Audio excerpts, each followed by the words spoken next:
everyone, I am Mary Elizabeth Bowden, trumpet professor here at Shenandoah Conservatory.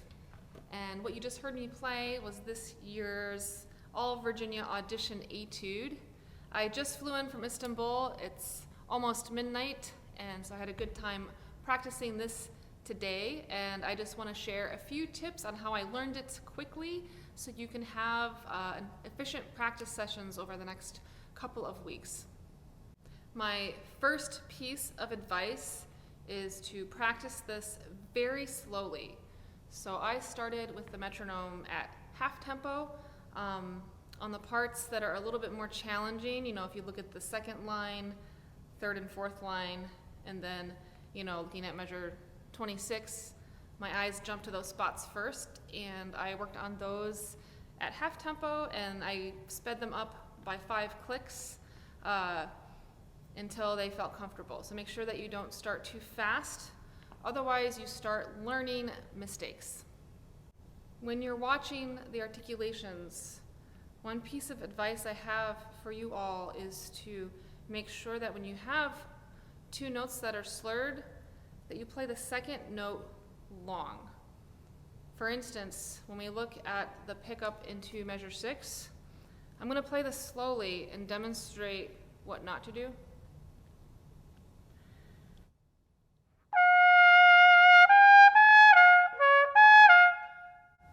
There's no dot lifted there.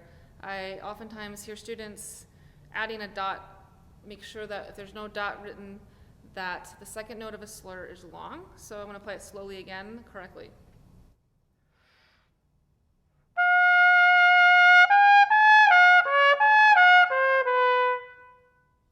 And that applies to all the slurs that you see throughout this piece, because I do not see any dots written in the music.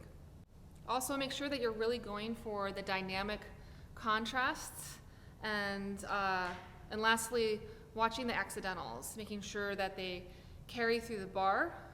There's one measure specifically where it's not super clear. If we look at measure 19, 18, 18, I chose to play C sharp. Usually the composer will mark that in as a courtesy. Harmonically, it makes sense to me to play the C sharp, so that's what I chose to do. Lastly, as you play this, have fun with it. And it is a challenging piece, and I know when you make a recording, we can be very obsessed with making it perfect, and so what happens when you do that is the body gets really tense, especially up here in the shoulders.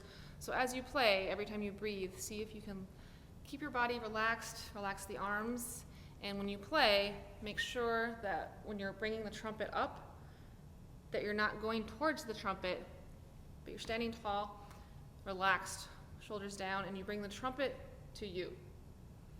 That will make playing so much easier, and your sound will ring to the back of the hall.